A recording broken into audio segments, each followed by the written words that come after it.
Hello, almost Shabbat shalom. It's good to be back.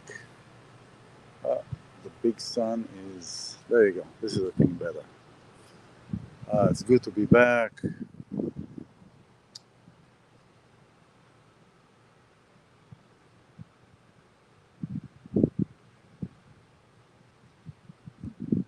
Yeah.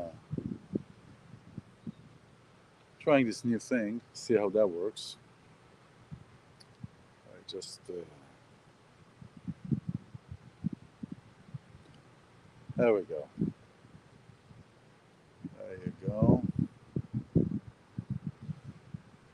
So, we have quite a week, quite 2 weeks, quite 3 weeks. So much going on. So much going on. So much is going on. I mean, there's nothing else. There's no way. There's no another way to say that. How so much is going on. Obviously, energetically, and then it transforms here physically with the attacks in Israel, around the world, riots around the world. You know, this is really. And I've been away for a little bit. It's just been It's just been reshifting times, reorganizing times, going through all these shifts. I mean, we have the eclipse coming up. This is going to be tomorrow, and it's like 3:20 or 3:30 Pacific time.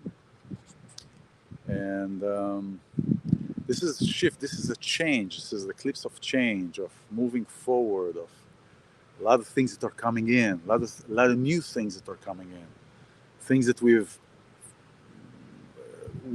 been brewing with, that are moving forward, that are going forward, things that have been sitting that we weren't clear about. So there was a lot of clarity going on. Non-coincidentally, it's Parashat Lecha, the portion Torah of Lecha, where God tells Abraham, leave. He says twice, go for yourself. And it's leaving your, the way that it's written, it's leave your household, leave your town, leave your father's home. And when father's home is mentioned, it's like the traditions, the things that we're comfortable with, the couch potato-ness, the getting out of that comfort place.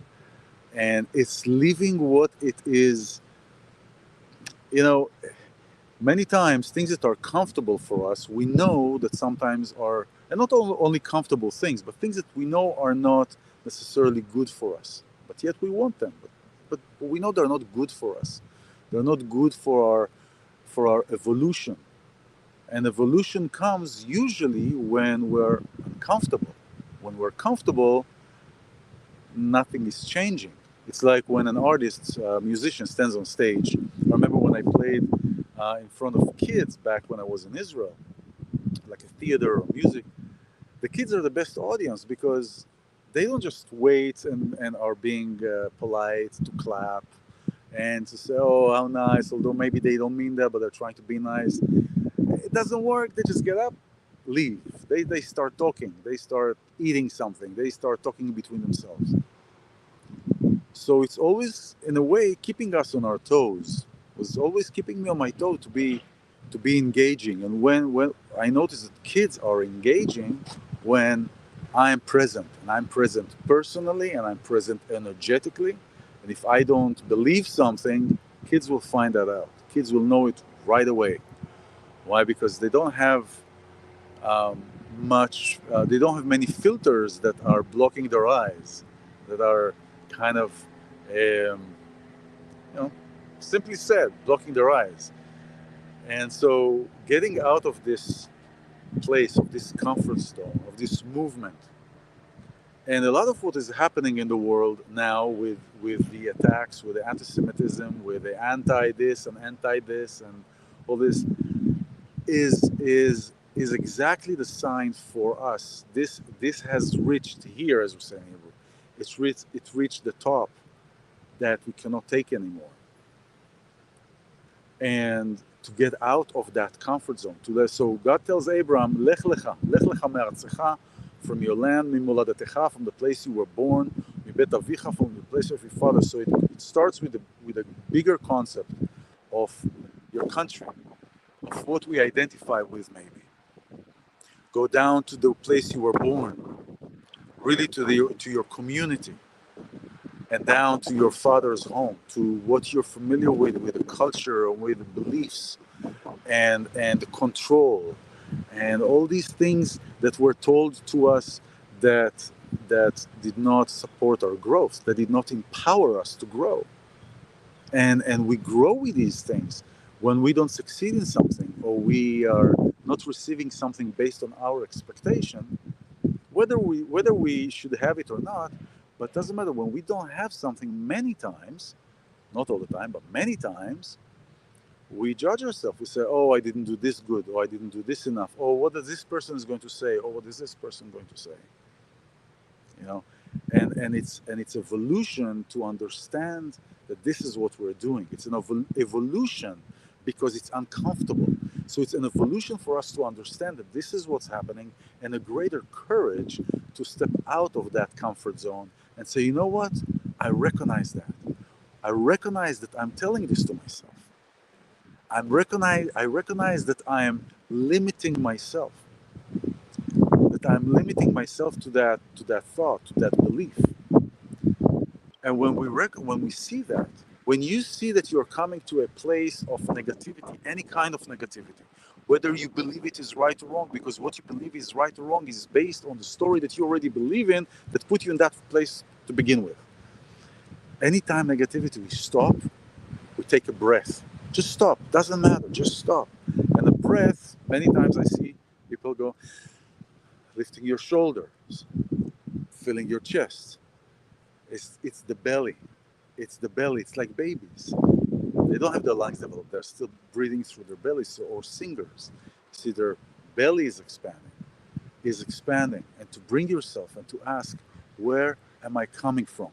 Where am I coming from that I'm in this place? Is this place an inhabiting a good place that I inhabit within myself? So that breath, that break, is creating a break in the chain, is creating a break in the flow. Now, it could be also in a positive flow when somebody is speaking and somebody interrupts, it creates a break. Or when we're doing something, we have a good thing going and then we get distracted and do something else, it's a break, right? But now it's the same thing in the negativity. The break doesn't really discern whether you're doing something positive or negative. The break is a break. So when we notice that we're moving out of our center, out of our positivity, it's just to break, to take a breath, because that break and taking a breath resets the way that we are at that particular moment. It just creates like a when you go to in traditions, when you go to people who live in the deserts, Bedouins, for example, or in times of Abraham, when a guest would come, they would give them a bowl of water to drink. Now they know that this person traveled by foot in the desert, so they're probably very thirsty. So what do? They give them a bowl of water with a lot of straw floating on top of the water. Now, ask why. Okay, I'm glad you asked. So, because when the person is very thirsty, they will just drink and gulp and can choke. But when you have straw in the bowl, you go and drink and then and drink. So you create a break in that need to gulp the water and to choke. Right? Just something that came up. This is exactly the same thing. When something is negative happening, just stop and take a breath, and that will break the flow.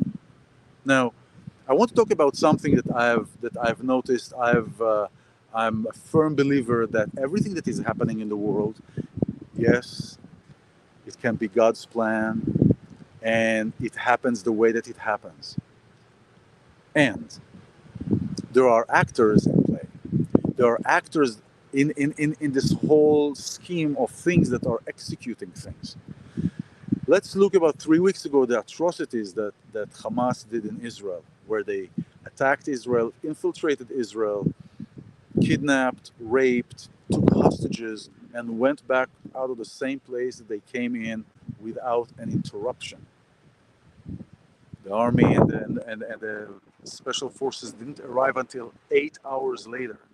And usually a breach in that fence, within a minute, within less than 5 minutes, you have tactical weapons and helicopters and special forces right at the fence.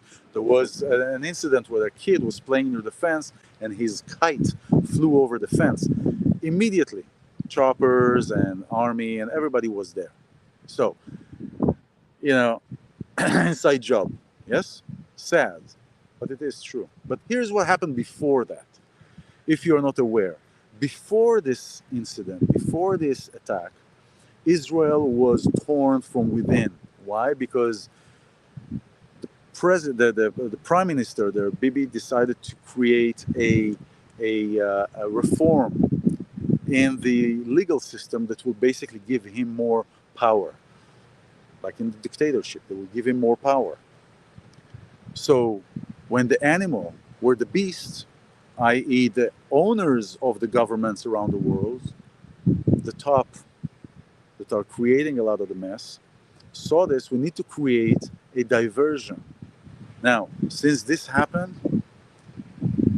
all the separation that was existing with Israelis within Israel stopped. And let me tell you, this is not just a demonstration. There was the one section of the Israeli Jews were attacking the other. There was a tear in the people. There were massive demonstrations. You couldn't drive in the street, calling to remove Bibi out of office, to remove. It was just getting out of hand. It was just getting out of hand. And so now look, we are united again. Well, I'm glad, because our power is in our unity. But the point is that this was a diversion to create between the people. So the people, a diversion to create for the people. So the people are away from that, from what is happening here, and come to what is happening here. Similar to what describes in the movie Wag the Dog. If you haven't seen it, see this. Now, I don't usually talk about politics, but this is not politics. This is mind control. This is diversion. This is an illusion that is continued being relieved. What happened before the corona came out? People start voicing their voices in China. And then, oops, suddenly this comes along. So it's important, it's vital that we do our homework. It's that we do our homework and we see and we think critically, because they do not want a bunch of people thinking critically. So in this portion of the Torah, Lecha, leave, is leave the comfort zone. Is leave the comfort zone of what you're being told, of what you're being sold, of what you're being manipulated into, and see that this is, while this is very painful, and throughout this time I've been expressing, and I'm sending again my condolences to all the families, because people are dying, people are dead, people are missing. Right? And it is to remember that this is a diversion. A diversion. I want to see what somebody wrote here. Oh, sales call. We get sales calls not also on the phone, but also on the chat here. So, whatever. Yeah. Sad, but hey, that's how the world is, so we'll just ignore that thing. Lech Lecha, get out of your comfort zone, of what you're comfortable with, of what you're familiar with, and to try, because only like this will evolve. Shabbat shalom, much love. Enjoy any kind of weather that you're in. Last time I was broadcasting from Hawaii, and it was a jungle, rainy and humid. I don't like humidity, but it was what it was, and it's beautiful. Wherever you are, and to you in Israel, I send much love and encouragement, and we'll all get out of this together, because our power is in our unity, and all is well. Much love. Shabbat shalom.